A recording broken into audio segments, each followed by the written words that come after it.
우리 이제 에스라 8장까지 이제 왔습니다.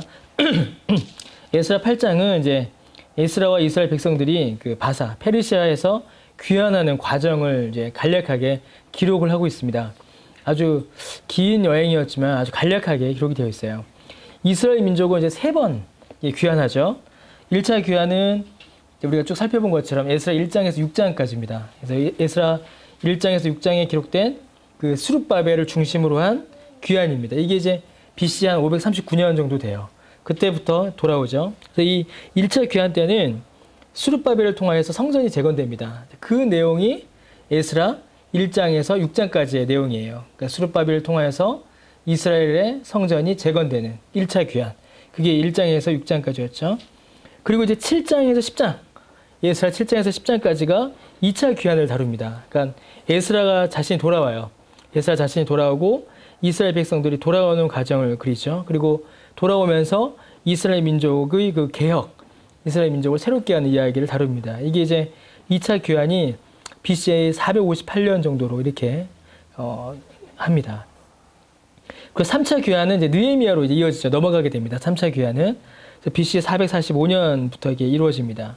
느헤미야가 돌아와서 예루살렘 성벽을 재건하는 일, 이게 이제 3차 귀환의 사건이에요. 그래서 에스라는 1차 귀환, 2차 귀환을, 그리고 느헤미야는 3차 귀환을, 그리고 우리가 읽은 7장부터 10장은 2차 귀환, 특별히, 그리고 이 8장은 2차 귀환의 내용들을 우리에게 알려주고 있습니다. 에스라와 느헤미야가 이제 그 흐름이 비슷합니다. 에스라는 성전 재건을 먼저 기록을 하죠. 그리고 뒤에 이어서 이스라엘 백성의 개혁을 기록을 합니다. 느헤미야도 마찬가지예요. 느헤미야도 성벽 재건을 먼저 기록한 다음에 이스라엘 백성의 개혁에 초점을 맞춥니다. 이런 흐름이 같아요. 그리고 그 개혁의 내용 역시도 비슷하게 진행이 됩니다. 크게 두 가지의 방향으로 이제 에스라도 느헤미야도 개혁을 이루어가는데, 하나는 그 레위인을 회복하는 겁니다. 레위인을 회복하여서 성전과 제사를 회복하죠. 하나님의 말씀대로 하나님께 예배드릴 수 있도록 하나님 앞에 나오는 하나님과의 화목을 회복하는 일에 첫 번째, 그러니까 종교개혁이죠. 종교개혁에 초점을 맞춥니다. 두 번째는 이방 결혼을 이제 정리하는 겁니다. 에스라, 느헤미야 둘 다 이 점이 매우 중요하게 다루어집니다. 그러니까 이게 이스라엘 백성들 안에 깊고 넓게 퍼져 있는 이방인과의 통혼을 정리하는 일들을 에스라도 느헤미야도 보여줍니다. 이는 단순히 이제 불신 결혼을 강제로 이혼시키는 그런 문제는 아닙니다. 이건 더 큰 의미가 있죠. 이게 뭐냐면 이스라엘이 유지하고 있어야 할, 이스라엘이 붙잡고 있어야 할 영적인 순결을 회복하는 일로 봐야 합니다. 특히 이제 느헤미야는 에스라도 마찬가지인데 어디에서 이 문제를 더욱더 크게 보냐면 언어 문제를 다루어요. 이방인과 결혼하면서 아이들이 태어나는데 이 아이들이 유대말을 모르는 겁니다. 뭐만 알아요? 이방의 말만 아는 거예요. 그러니까 뭐가 안 되죠? 신앙 교육이 안 되는 거죠. 언약 계승이 안 되는 겁니다. 이 문제를 해결하기 위하여 택했던 방식들, 그게 바로 이제 이방 결혼을 정리하는 것이었죠. 에스라도 느헤미야도 이방 결혼으로 말미암아 이스라엘 안에 하나님의 말씀의 교육, 언약의 계승이 중단되는 것, 그거에 대한 위험을 느꼈고, 또 솔로몬 때와 같이 우상 숭배의 위험을 안고 있는 것을 보고 이를 이제 정리해 나간 겁니다. 훨씬 더 좀 큰 의미죠. 아주 깊은 본질적인 의미를 가지고 있습니다. 결국 이 참된 회복, 참된 개혁은 두 가지가 함께 이어져 나가야 합니다. 우리가 이 부분을 놓쳐서는 안 돼요. 하나는 하나님을 향하여 드리는 예배가 회복되어야 합니다. 곧 하나님의 말씀이 우리에게 교훈하시는 하나님을 향한 우리의 자세의 개혁이 일어나야 합니다. 우리가 하나님을 어떻게 대할 것인가, 하나님께 어떻게 예배 드릴 것인가, 하나님을 어떻게 이해할 것인가 라는 종교적인, 신학적인 말씀에 대한 개혁이 먼저 우리에게 일어나야 합니다. 두 번째로는 이제 그 말씀이 우리를 향할 때, 우리 자신을 향할 때 우리 자신의 삶과 모습을 그 말씀에 따라 순종함으로 바꾸어가는 일이 또한 필요합니다. 곧 쉽게 얘기하면 이제 삶의 개혁이 이루어져야 한다는 것이죠. 이 두 가지는 항상 같이 나타나야 합니다. 하나님의 말씀이 우리에게 주시는 종교의 개혁, 신학의 개혁, 더하여 그 말씀이 우리의 삶에 적용될 때 나타나는 우리의 삶의 변화, 이 두 가지가 항상 함께 나타나야 합니다. 이를 놓치면은 어떤 일이 벌어지고 마냐면 그저 종교적인 구호에 그치고 맙니다. 말만 하고 행동이 따라오지 않는 것은 어떻게 보면 그냥 말장난에 불과할 뿐이에요. 개혁주의 신학을 말하는 많은 분들이 받는 비난이 바로 이 점에 있습니다. 많이 알죠. 많이 말하고 많이 이야기합니다. 그런데 실제로 그 삶에서 보이는 모습은 다른 사람들이 보기에 탑탁치가 않은 거예요. 제가 얼마 전에 어떤 분을 만났는데 그분이 저한테 해주신 말씀이 있습니다. 아주 훌륭한 개혁신학자를 본 거예요. 어디서 우연히. 근데 이분이 테이블에 앉아서 커피를 마시다가 그냥 어느 교회 로비에서 종이컵에 커피를 마시다가 사모님하고 그냥 놓고 그냥 싹 가더랍니다. 자연스럽게. 그분은 그 모습을 보고 굉장한 이제 뭐라고 할까요? 실망을 한 거죠. 저분이 저렇게 저명하고 유명한 개혁신학자라고 하면서 자기가 마신 컵 하나 쓰레기통에 버리지 못하는가라는 그런 생각을 하셨대요. 물론 어떤 사정이 있었는지는 뭐 정확히 모르겠지만 그러한 모습들을 우리가 간과할 수 없다라는 거예요. 그냥 넘어갈 수 없다라는 겁니다. 우리의 삶이 하나님의 말씀 가운데 새롭게 변화되어지는 일은 실제 우리의 삶의 모습의 변화를 통해서 드러나게 되어 있습니다. 그것을 우리가 무시할 수 없는 것이죠. 그 점을 우리가 다시 한번 생각해 봐야 합니다. 오늘 읽은 본문은 바로 그 2차 귀환의 과정을 에스라가 요약한 부분입니다. 그래서 8장은 제가 좀 이제 띄엄띄엄 읽었는데 이 에스라 8장은 크게 세 부분 정도로 나누어 볼 수 있습니다. 크게 세 부분으로 나누어서 이 본문을 볼 수가 있어요. 하나는 이제 준비 과정이라고 볼 수 있고, 다른 하나는 진행 과정이라고 할 수 있고, 마지막은 이제 결과 이렇게 볼 수 있습니다. 그러니까 세 가지로 볼 수 있어요. 2차 귀환을 준비하는 과정, 그다음에 2차 귀환하는 과정, 그다음에 마지막은 뭐예요? 돌아와서의 내용. 이렇게 세 가지로 크게 8장을 나누어서 볼 수가 있습니다. 에스라 8장에서 다루어지는 첫 번째 부분은 이제 준비 과정인데 바로 1절에서 30절까지입니다. 에스라는 그냥 무턱대고 이 귀환을 실행하는 것이 아니라 준비합니다. 아주 중요한 준비들을 해나가죠. 근데 이 준비 과정도 크게 네 부분으로 볼 수 있어요. 네 가지의 준비를 해나갑니다. 근데 이 네 가지의 준비는 이 귀환, 이스라엘의 귀환이 어떤 성격인가를 분명하게 우리에게 보여주는 매우 중요한 내용입니다. 첫 번째 준비는 명단 작성이에요. 명단을 작성하죠. 그 1절에서 18절까지의 내용입니다. 1절에 뭐가 되어 있어요? 그들의 계보는 이러하다 하면서 계보, 명단을 쭉 기록하고 있습니다. 근데 여러분, 이 2절부터 이제 그 명단이 등장하는데 이걸 이제 유심히 좀 봐야 됩니다. 2절에 보시면은 제일 먼저 등장하는 게 누구예요? 비느하스 자손 중에서는 누구예요? 게르솜이죠. 게르솜. 이 비느하스는요. 누군지 아세요 혹시? 예, 그렇죠. 예. 역시 전직 회장은 다릅니다. 비느하스는 이제 아론의 손자입니다. 비느하스는. 그래서 어떻게 되죠? 대제사장 가문입니다. 성직자 가문이에요. 자, 그 다음에 두 번째 누가 등장하죠? 이다말 자손 중에서는 다니엘이다라고 합니다. 이다말은 누굴까요? 그러면 이다말, 이거 이제 어느 신학교 가면 이런 문제 내요. 이다말은 아론의 막내 아들입니다. 그래서 이 대제사장은 어떻게 돼요? 반차를 쫓아가죠. 한 가문별로 대제사장을 맡잖아요. 그래서 이다말 가문 역시도 대제사장 가문입니다. 그러니까 어떻게 돼요? 정확히 촌수를 따지면은 비느하스가 이다말의 뭐가 돼요? 조카가 되는 거죠. 촌수 따지면 이다말은 막내 아들이고 비느하스는 손자니까. 그죠? 이다말 역시도 대제사장 가문입니다. 그리고 이어서 누가 등장해요? 다윗 자손 중에서는 핫두스가 등장하죠. 이 다윗은 우리가 아는 바로 그 다윗입니다. 이스라엘의 왕. 1차 귀환 때 성전 재건의 중심에 있었던 스룹바벨 역시도 누구였어요? 다윗 가문이었습니다. 여러분 2절의 이 기록이요. 상당히 중요합니다. 왜 중요하냐면 에스라 느헤미야에 나타나는 다른 족보들, 다른 명단들과는 성격이 다르기 때문에 그렇습니다. 2절에서 이미 이런 계보, 이런 명단이 한번 등장했었습니다. 느헤미야 7장에서도 등장해요. 그런데 이 명단들을 보게 되면요. 특히 이제 에스라 2장의 명단을 보게 되면 백성들의 족보, 백성들의 명단이 먼저 등장하고 이후에 제사장이 등장합니다. 그러니까 순서가 어떻게 돼요? 이스라엘 백성들 먼저, 그 다음에 제사장, 성직자 이렇게 에스라 2장 설교 때 기억나시죠, 여러분? 예, 그렇게 등장을 했었습니다. 그런데 오늘 본문 8장은 누가 등장해요? 성직자들이 먼저 등장하는 거예요. 제사장들이. 그리고 다윗 가문이 등장합니다.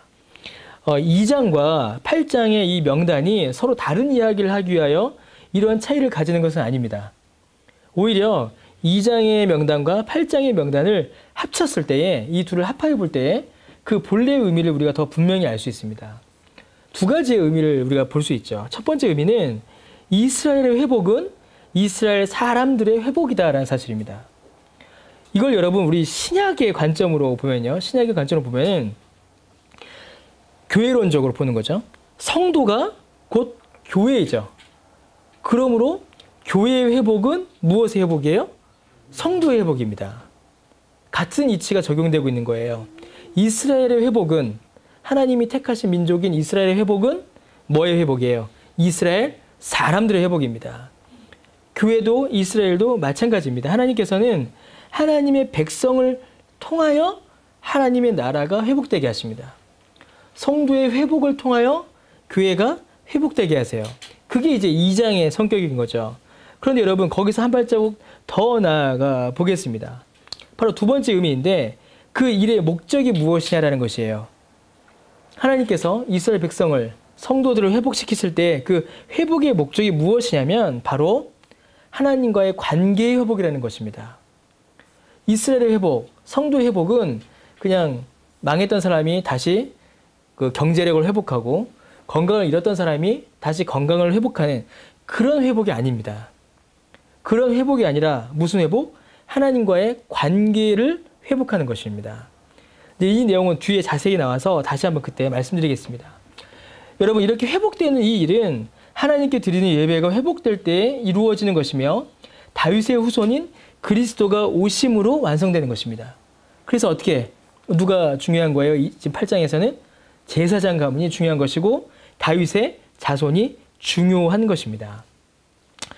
하나님의 백성들의 모임, 그리고 하나님과의 관계를 회복하고 하나님의 말씀에 다스림을 받는 그리스도가 구원하신 백성들의 모임, 그 백성들의 회복이 바로 참된 이스라엘의 회복이요 교회의 회복이며 교회의 세워짐인 것입니다.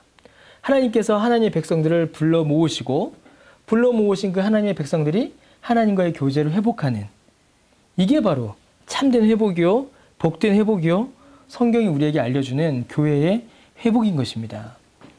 이러한 성격은요 뒤로 가면서 더욱더 분명하게 나타납니다. 두 번째 준비 과정이 15절에서 20절에 나타나죠. 누굴 준비해요 이제? 레위 자손을 불러 모읍니다. 레위 자손들을 불러 모아서 그들을 회복하는 것을 볼 수 있어요. 첫 번째 준비가 명단 작성이었다면 두 번째 준비는 레위인을 모으는 것입니다. 여기서 아까 말씀드렸던 그 성격이 분명하게 드러나는 것이죠. 이 백성들을 회복하는 것은, 이 백성들을 모으는 것은 무엇이다? 하나님과의 관계를 회복하는 것이다. 그래서 17절에 뭐라고 되어 있어요? 우리 하나님의 성전을 위하여 섬길 자를 데리고 오라 라고 이야기합니다. 하나님께 드리는 예배, 하나님께 드리는 예배의 외적 요소들, 형식적 요소들을 회복해 가고 있는 것이에요. 그게 어디서 더 정확하게 나타나냐면 우리가 뒷부분 읽었는데 성전 기물들을 회복하는 것을 통하여서 더욱더 분명히 드러납니다. 하나님께 예배 드리는 그 예배의 형식적 요소들을 회복해 나가는 것이죠. 이게 이제 두 번째 준비였어요. 세 번째 준비가 등장합니다. 그게 21절과 23절에 등장하게 됩니다. 이제 보통 이제 에스라 8장을 설교하게 되면 이 21절과 23절을 제일 많이 설교합니다. 21절에서 23절 아주 이제 멋지잖아요. 21절은 세 번째 준비인데 이제 구체적인 그 일의 진행을 위한 준비를 이제 하게 됩니다. 이제 명단 작성했어요. 출석 불렀습니다. 레위인들 불러서 회복시켰습니다. 이제 성전 기물은 뒤에 나오지만 이제 가장 중요한 두 가지를 준비했어요. 그럼 이제 가야죠. 출발해야 됩니다. 출발해야 되는데 뭐가 필요해요? 군사가 필요한 겁니다. 여기 거리가 거의 한 1000km 정도 된다라고 해요. 학자들이. 1000km를 가는 그 길을 이 사람들 이끌고 가기 위하여 군사적 도움이 필요한 거예요. 그런데 에스라가 뭐라고 해요? 22절에 길에서 적군을 맞고 우리를 도울 보병과 마병을 왕에게 구하기를 어떻게 했다? 부끄러워했다라고 합니다. 그래서 도움을 청해요, 안 청해요? 청하지를 않습니다. 에스라가. 여러분 이거는 아주 독특한 기록이에요. 에스라는 보병, 이 군대를 모으는 일보다 하나님의 도움을 청하는 일을 먼저 합니다. 그래서 뭘 하죠? 금식을 선포하고 기도해요. 기도를 먼저 준비합니다. 하나님 앞에 자신을 경거히 돌아보는 일은 가장 중요한 준비예요. 그런데 여기서 이제 그 군사적 도움을 부끄러워하는 것, 이걸 우리가 좀 잘 이해해야 합니다. 하나님이 일을 할 때는 세상 도움 다 필요 없다. 이렇게 이해해서는 안 됩니다. 많은 이제 주석가들이 이 부분을 뭐라고 주석하냐면 모든 세대의 성도들에게 적용되는 일반적 법칙으로 이해해서는 안 된다라고 이렇게 주석들을 해요. 실제로 그렇습니다. 왜냐하면 느헤미야만 넘어가도 어떻게 돼요? 느헤미야는 오히려 군사력을, 행정력을 적극적으로 활용하죠. 그리고 우리가 살펴봤듯이 앞부분에서도 어떻게 했어요? 조서를 내려서 공문이 효력을 발휘했었습니다. 그 바울 역시도 자신의 로마 시민권을 적극적으로 활용하죠. 그래서 사회적인 요소들, 이런 것들을 활용하는 것이 믿음 없는 일이 아니에요. 오히려 믿음이 있는 일입니다. 그런데 본문에서 이 에스라는 그 도움을 부끄러워합니다. 그리고 받지를 않아요. 이게 무슨 의미냐면 여러분, 하나님께서 지금 에스라를 통하여서 어떤 특별한 교훈을 주시기 위한 특별한 역사입니다. 아주 독특한 역사인 거예요. 그래서 이 일을 통하여서 무엇이 드러나는가를 우리가 좀 더 자세히 봐야 합니다. 그저 에스라가 군사력 동원 안 했다가 아니라 이걸 통하여서 무슨 교훈을 주시는가를 우리가 봐야 돼요. 여러분, 에스라와 이스라엘의 귀환은 하나님 나라의 하나님 백성의 귀환이요 회복이며 건설입니다. 그렇죠.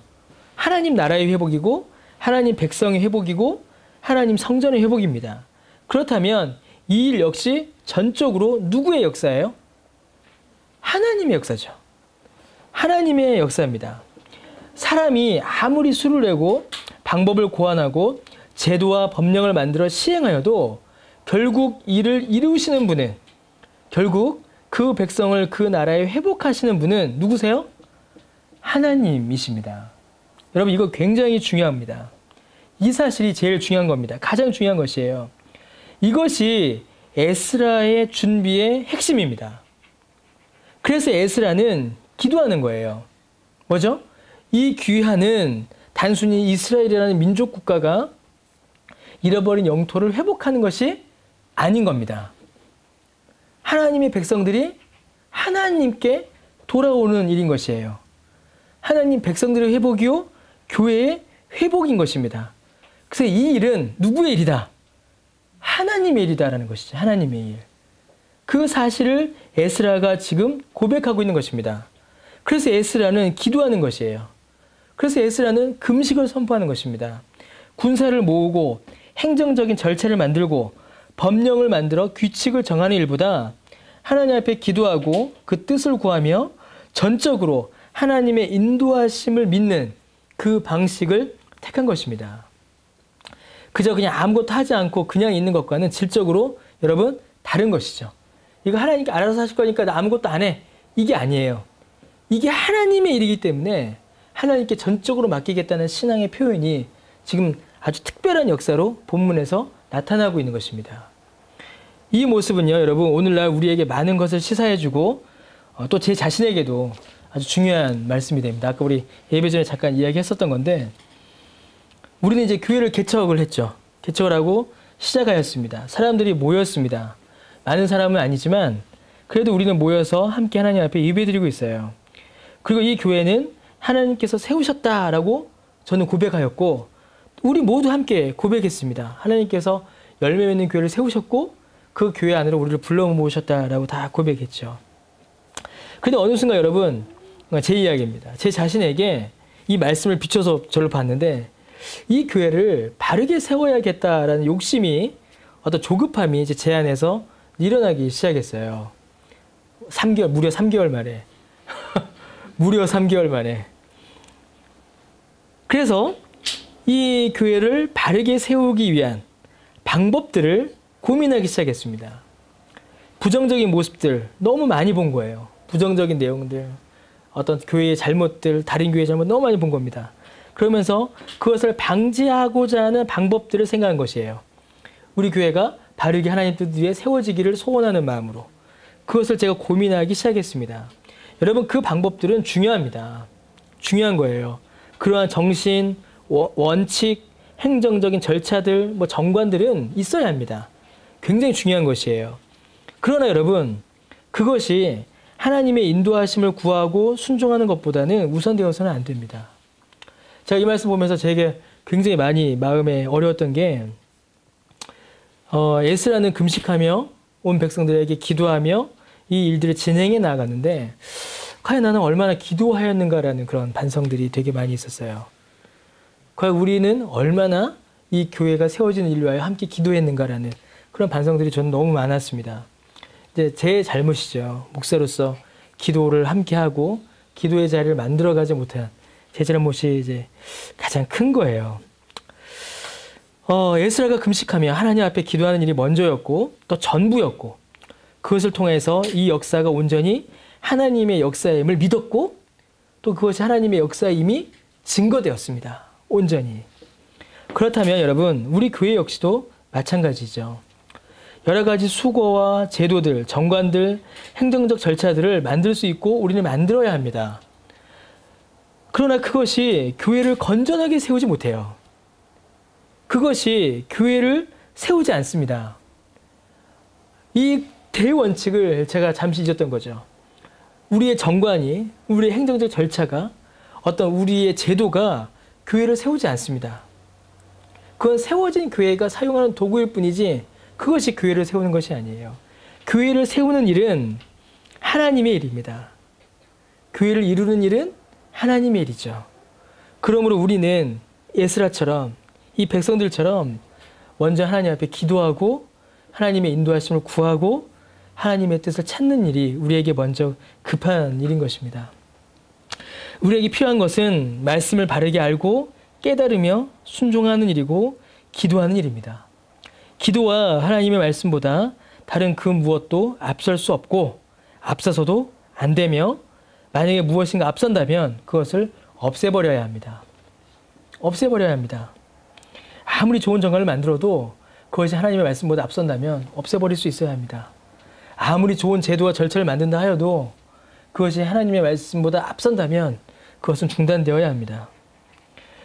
심지어는 여러분, 우리의 비전과 우리의 계획과 우리의 욕심과 우리의 꿈도 접을 수 있어야 합니다. 하나님 기뻐하시는 좋은 교회 세우겠다라는 그런 꿈마저도 접을 수 있어야 합니다. 접을 수 있어야 합니다. 제 자신이 먼저이고 여러분도 마찬가지죠. 하나님께서 하나님의 뜻 가운데 이루어 가시는 하나님의 역사를 기대하며 바라며 기도함으로 기다리는 일이 더 필요한 것 같다라는 생각을 해보게 됩니다. 에스라라고 그런 거 하고 싶지 않았겠어요? 군대를 모으고 조직을 갖추고 누구죠? 모세가 먼저 보여줬잖아요. 10부장, 50부장, 100부장 딱 조직하고 애굽의 군대처럼 그 실제로 애굽 출애굽할 때 이스라엘 백성들의 그 모습은 애굽의 군사의 진영과 비슷합니다. 그런 것들을 배워서 활용했잖아요. 에스라라고 학자고 똑똑한 사람인데 하고 싶지 않았겠습니까? 근데 에스라는 하나님의 말씀을 우선했다는 거죠. 자기의 계획과 생각을 뒤로 미룰 수 있었다는 것입니다.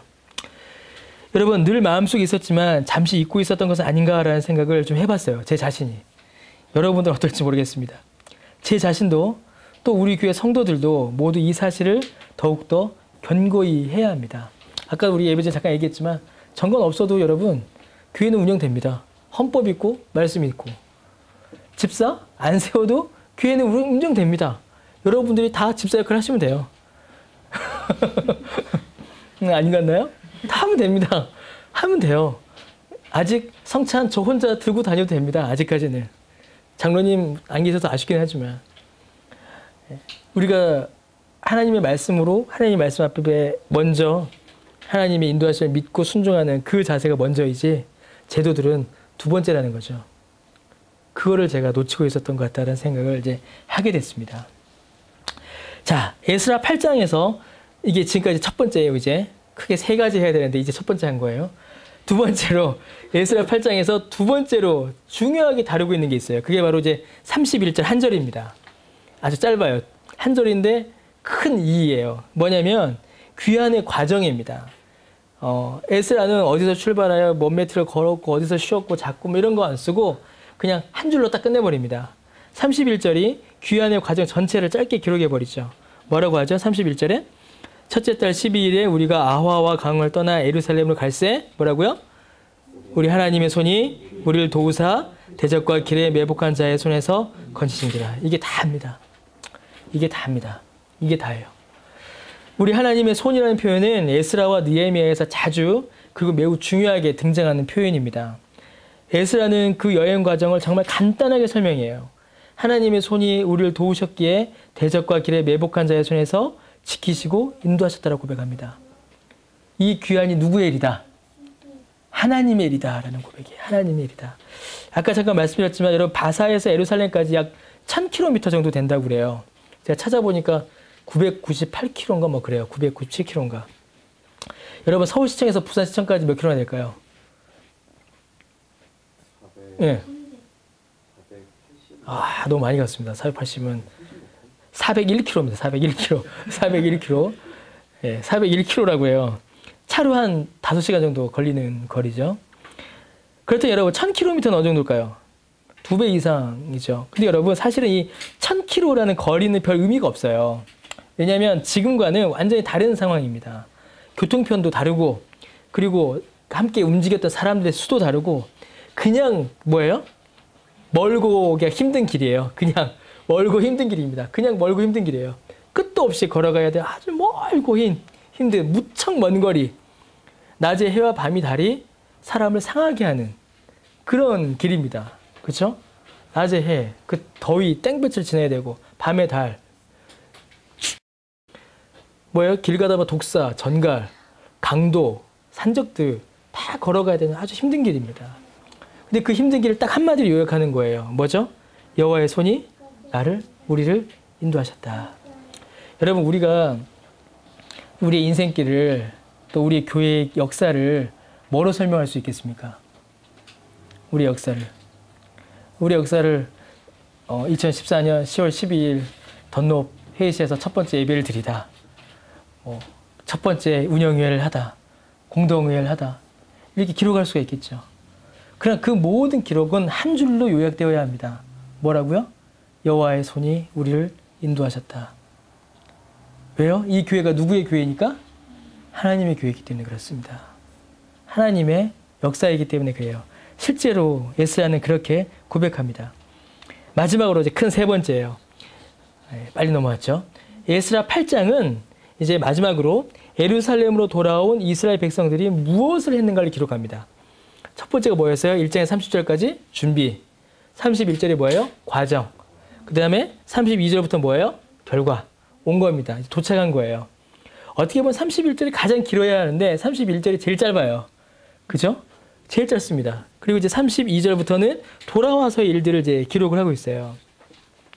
뭘 합니까? 이스라엘 백성들이 돌아와서 35절에 하나님 앞에 번제를 드립니다. 뭐라고 해요? 35절에 이스라엘이 하나님께 번제를 드렸는데 이스라엘 전체를 위한 수송아지 12마리, 수장 96마리, 어린 양 77마리요. 또 뭐예요? 속죄제의 수렴소 이렇게 나갑니다. 번제는 뭐예요, 여러분? 제사의 형태죠. 번제는 제물을 태우는 거고 속죄제는 뭐예요? 제사의 내용입니다. 내용. 이 번제를 왜 드리는 거예요? 하나님 앞에 속죄제로 드리는 것이죠. 이스라엘 백성들이 그들의 죄를 속하기 위하여 하나님 앞에 제물을 번제로 드리고 있는 것입니다. 출애굽기에 하나님께서는 이스라엘 백성들을 구원하신 이유를 이렇게 말씀하세요. 출애굽기 5장 1절에 그 후에 모세와 아론이 바로에게 가서 이르되 이스라엘의 하나님 여호와께서 이렇게 말씀하시기를 내 백성을 보내라. 그러면 그들이 광야에서 내 앞에 절기를 지킬 것이다. 이렇게 말씀하십니다. 출애굽기 5장 3절에 그들이 이르되 히브리인의 하나님이 우리에게 나타나셨은즉 우리가 광야로 살길쯤 가서 우리 하나님 여호와께 제사를 드리려 합니다. 라고 아론과 모세가 이야기하죠. 바로에게. 하나님께서 출애굽 때에도 마찬가지였습니다. 이스라엘 백성들을 구원하시는 이유는 그리고 지금 에스라 때에 이스라엘 민족을 귀환하게 하신 것도 하나님 앞에 제사를 드리게 하기 위함입니다. 하나님 앞에 예배를 드리게 하기 위함입니다. 그래서 본문은 이스라엘 민족이 예루살렘으로 돌아오자마자 하나님께 속죄의 번제를 드렸다라고 기록을 하고 있습니다.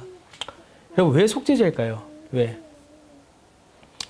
뭐 속죄제나 화목제나 저는 똑같은 것 같아요. 맨날 느끼는 게. 죄는 하나님과 그 백성 사이를 단절하게 합니다. 죄의 본질이죠. 하나님과 그 백성 사이를 끊어놓는 게 죄입니다. 죄인은 하나님 앞에 나아갈 수 없습니다. 그래서 반드시 뭐 해야 돼요? 속죄제를 드려야 합니다. 그래서 대제사장이 지성소로 들어가기 전에도 뭐 하죠, 여러분? 반드시 자기 자신을 위한 속죄제를 먼저 드려야 했습니다. 왜냐하면 하나님은 죄를 용납하지 않으시기 때문이죠. 그래서 대제사장이 지성소 들어갈 때 어떻게 해요? 먼저 자기 자신을 위한 속죄제 드리고 발에다가 뭘 달아요? 발목에? 방울을 달고 줄을 달죠. 그래서 딸랑딸랑 소리가 밖에서 딸랑딸랑 소리가 나면 살아있는 거고, 딸랑딸랑 소리가 안 나면 어떻게 된 거예요? 죽은 거니까 밖에서 이렇게 질질 끄집어내는 겁니다. 하나님은 죄를 용납하지 않으세요. 하나님은 죄인을 용납하지 않으십니다. 그래서 죄는 하나님과 이스라엘 백성 사이를, 하나님의 백성 사이를 끊어버립니다. 그래서 속죄제예요. 속죄제는 그 죄를 하나님 앞에 내려놓고 죄의 용서, 속함을 받는 것입니다. 그래서 속죄제를 통하여서 하나님의 백성과 하나님 사이에 화목을 이룹니다. 죄로 인하여 끊어졌던, 단절되었던 하나님과의 교제, 하나님과의 화목을 다시 회복하는 것이 바로 속죄제입니다. 설교 초두에 말씀드렸죠. 이스라엘의 회복의 본질은 뭐예요? 하나님과의 관계의 회복입니다. 하나님께서 하나님의 백성을 회복하시는 이유는, 그리고 그 궁극적인 이유와 목적은 바로 여기에 있습니다. 하나님께서는 하나님의 백성이 하나님과의 교제를, 하나님과의 화목을 회복하기를 원하십니다. 이스라엘 민족의 귀환이 가지는 궁극적인 목적은 하나님과의 화목입니다. 이스라엘 백성들이 왜 쫓겨났어요? 죄 때문에 쫓겨났죠. 왜 돌아와야 돼요? 그 죄를 속하여 하나님과 화목하게 하기 위해서입니다. 이를 위해서 이스라엘 백성들은 모여 하나님 앞에 번제를 드리고 속죄제를 드리는 것입니다. 여러분, 교회의 설립은 세상의 기타 다른 기관과는 본질적 차이를 가집니다. 세상의 많은 기관들은 저마다의 목적과 이유를 가지죠. 정당은 왜 만들어져요? 정권 창출을 위해서 만들어지죠. 예, 고등학교 때 배웠던 게 갑자기 생각났어요. 정당의 목적은 정권 창출입니다. 기업의 목적은 뭐죠? 이윤을 남기는 겁니다. 저마다의 목적들이 다 있어요. 그러나 여러분, 교회의 목적은 단일합니다. 교회의 목적은 하나예요. 뭐냐면 바로 하나님과의 교제, 하나님과의 화목입니다.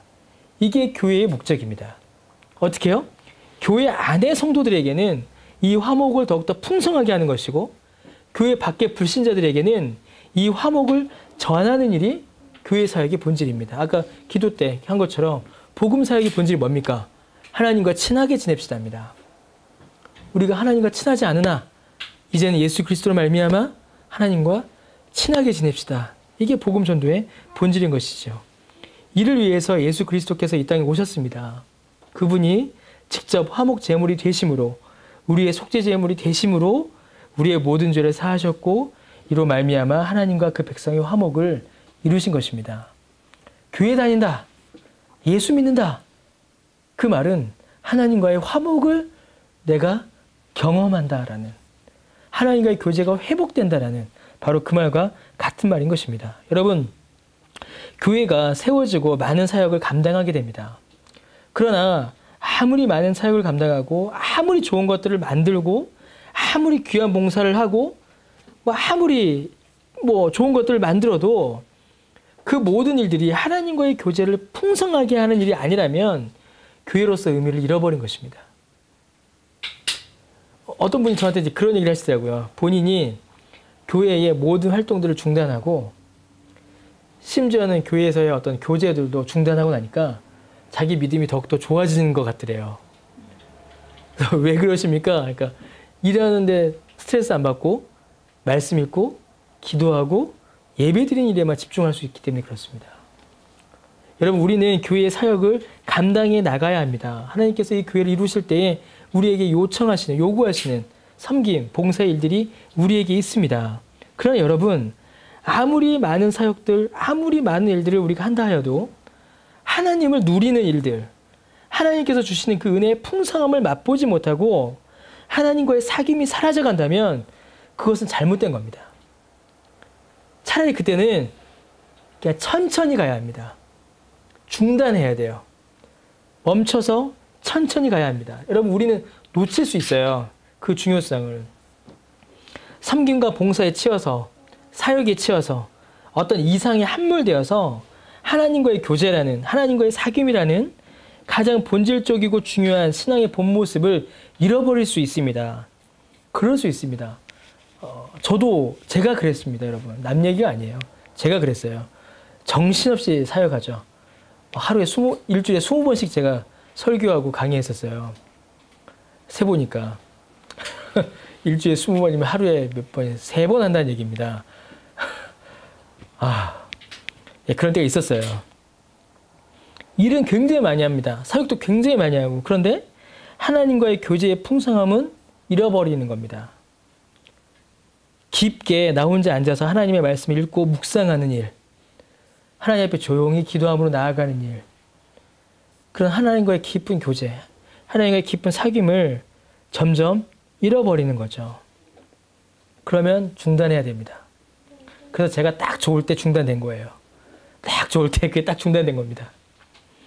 말씀을 읽고 묵상하는 일, 하나님께 예배를 드리는 일, 성도의 교제를 나누는 일, 이 모든 것들을 통하여 하나님께서는 우리와 하나님과의 교제를, 사귐을 풍성하게 하십니다. 여러분, 여기에 교회의 사역 목표가 맞추어져야 합니다. 여기에. 겉으로 드러나 보이는 큰 일들만이 아니라 보이지 않는 성도 개개인이 하나님과의 사귐의 풍성함을 누릴 수 있도록 그 일들을 위해서 교회는 힘을 써야 합니다. 이게 교회 사역의 본질이어야 돼요. 성도 개개인이 하나님과의 사귐, 하나님과의 교제, 하나님께서 주시는 그 은혜의 풍성함을 더욱더 깊이 맛볼 수 있도록 교회는 이 일을 위하여 모든 것을 쏟아부어야 합니다.